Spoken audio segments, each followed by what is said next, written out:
Hello to all Cinemaster lovers. Hope you enjoy watching. Let's get started. The movie 65 is generally about a man who used to take on short missions, but this time he wanted to embark on a long mission to earn enough money to treat his daughter, Naveen. Later, Mills told his daughter Naveen that he would travel in space for 2 years and taught her how to whistle with her hands so she could remember him with that gesture while he was away. Indeed, Mills embarked on the mission as the pilot responsible for the ship, while his crew was in a state of cryogenic freezing. One day, the ship collided with a group of meteors, and the impacts severely damaged the ship, forcing Mills to send a distress signal and redirect the ship to the nearest planet. The ship split into 2 parts during its descent onto the planet. Just before it crashed into the ground, Mills began recalling memories with his daughter before losing consciousness. Moments later, Mills woke up to the sound of the computer announcing they were on an unknown planet. He also discovered a piece of metal lodged in his abdomen, which he quickly removed and treated the wound. Afterward, Mills put on his spacesuit and went out to assess the damage to the ship. He found that the cryogenic chamber was completely destroyed. He grabbed his laser gun and ventured outside the ship to explore the planet itself.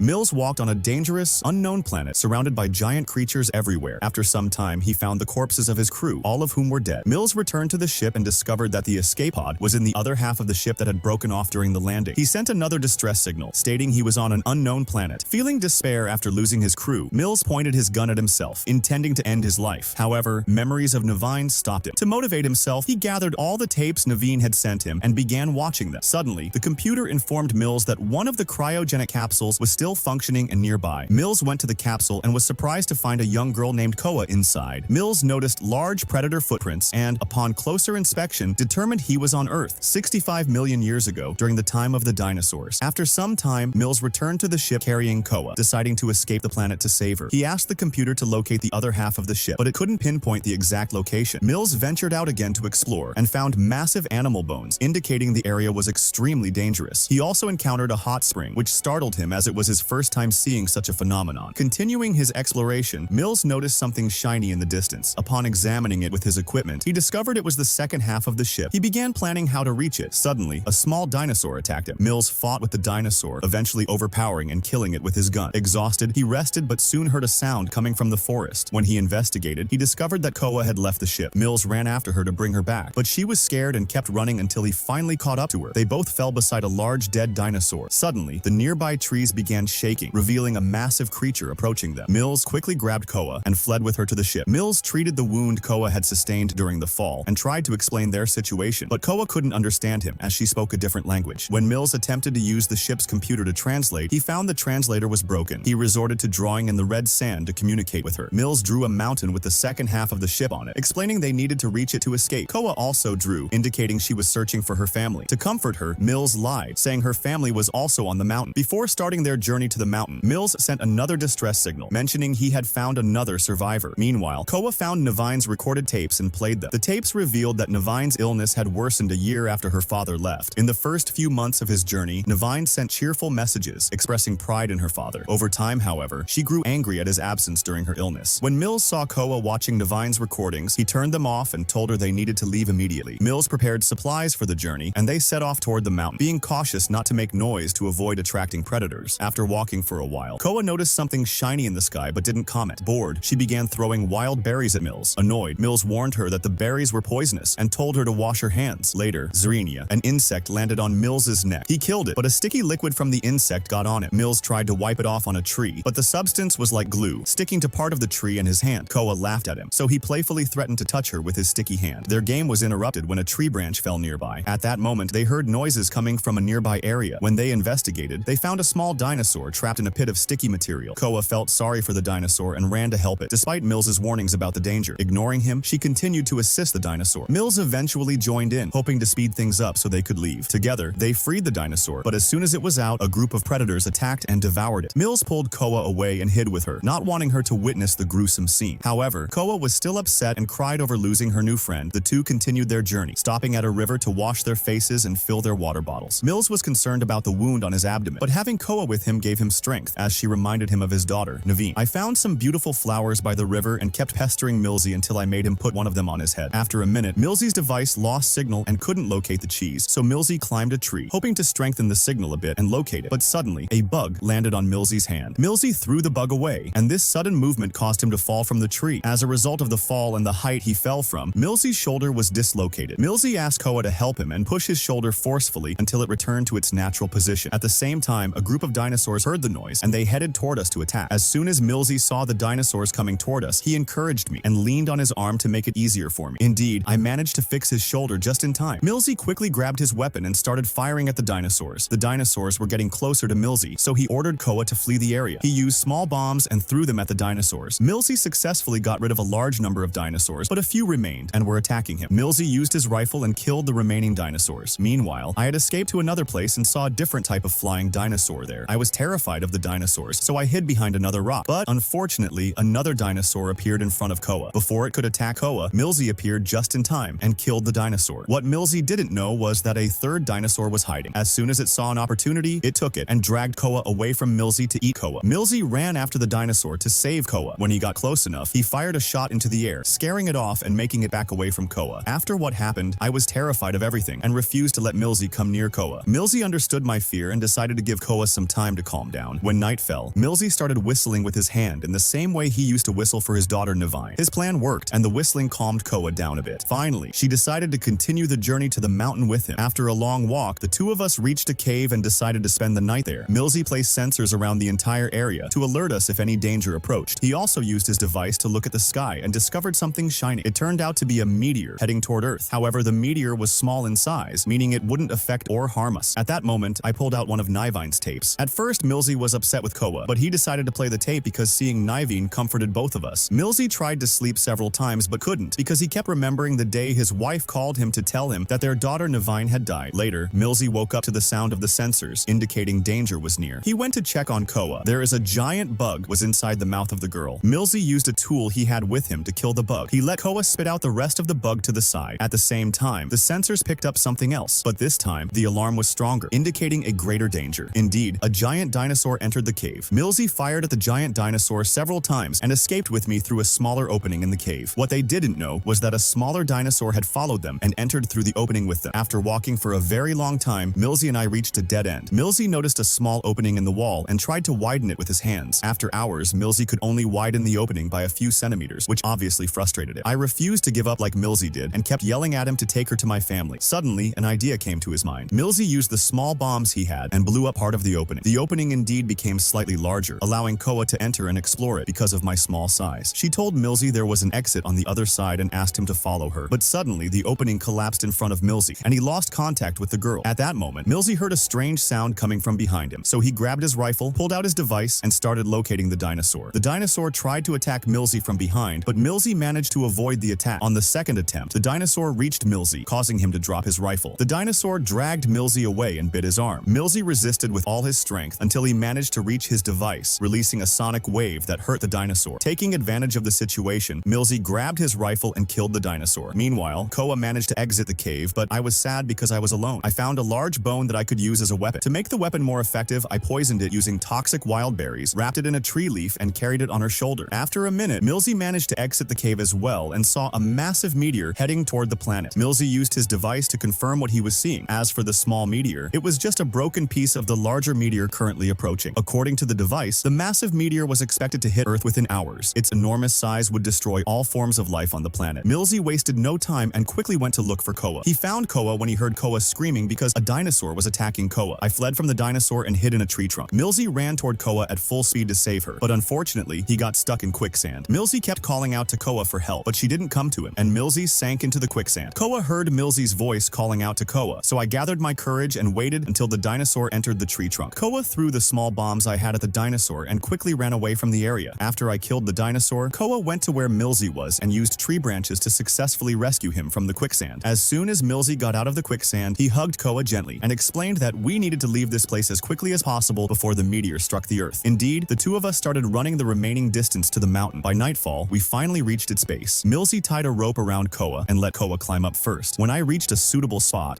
I cleverly tied the rope to support Millsy's weight, allowing him to climb up as well. After a few minutes, we both managed to reach the other part of the ship where the escape capsule was located. As soon as Millsy entered the ship, she quickly turned on her computer to confirm with the rescue ship that it was in place. Koa started searching for her family on the ship, but unfortunately, she found all the cryo capsules destroyed. She began yelling at Mills because he lied to her, but Mills brought out his daughter Navine's picture and told Koa that she had died during this mission. He said he wouldn't allow himself to lose Koa too. Koa sympathized with his words, hugged him, and he comforted her, apologizing for his lies. Suddenly, a piece of the massive meteor started falling to the ground. Mills and Koa rushed inside the evacuation capsule. Mills quickly activated the flight procedures, but before launching, a piece of the meteor hit the ship, separating the capsule and causing it to fall near the mountain base. This incident disrupted the launch process and knocked both of them unconscious. Moments later, Koa regained consciousness and pressed the launch button, but the capsule was upside down and needed to be adjusted to take off. Mills began waking up as well, but unfortunately, a giant dinosaur appeared and started attacking the capsule. During the attack, Mills's rifle fell to the ground, forcing him to leave the capsule to confront the dinosaur. When he reached the rifle, he discovered it was malfunctioning. Mills took some time to fix the rifle, and during that time, another dinosaur arrived to join its companion for the meal. The dinosaurs cornered Mills, and he lost hope for survival. But Koa used her wits and projected a 3D hologram of Nevine, and surprisingly, the trick worked. The dinosaurs left Mills and attacked the projection. Mills took advantage of their distraction, escaped from their trap, and fired several shots at the first dinosaur, killing it. As for the second dinosaur, it charged toward the capsule to reach Koa. But Mills appeared just in time and killed the second dinosaur as well. Fortunately, the dinosaur that attacked the capsule adjusted its position, making it ready for launch. However, the first dinosaur was pretending to be dead. It waited for the right moment and set a trap for Mills. Mills fled from the dinosaur and headed toward the hot springs area. He maneuvered through the springs and managed to trap the dinosaur in one of them. But that wasn't enough to kill the giant dinosaur. As the dinosaur got closer to Mills, Koa suddenly appeared and struck the dinosaur in the eye with a poisoned bone. The attack was extremely painful, causing the dinosaur to scream in agony. Ultimately, the dinosaur stood over a massive hot spring, and the water erupted onto its skin. After the intense battle, Mills and Koa returned to the capsule, pressed the launch button, and this time, the capsule successfully took off. It launched just moments before the meteor hit the Earth and destroyed everything on the planet. Once the capsule exited the atmosphere, the autopilot directed them toward the rendezvous point where they would meet the rescue ship. Finally, Mills was able to close his eyes in peace, imagining returning home and reuniting with Nevine. The movie ends with a scene of Koa holding Mills's hand as a gesture of gratitude for what he did for her and to help him cope with the loss of his daughter. And that's the end of our movie. If you liked the movie, don't forget to like and subscribe to stay updated with all the new films.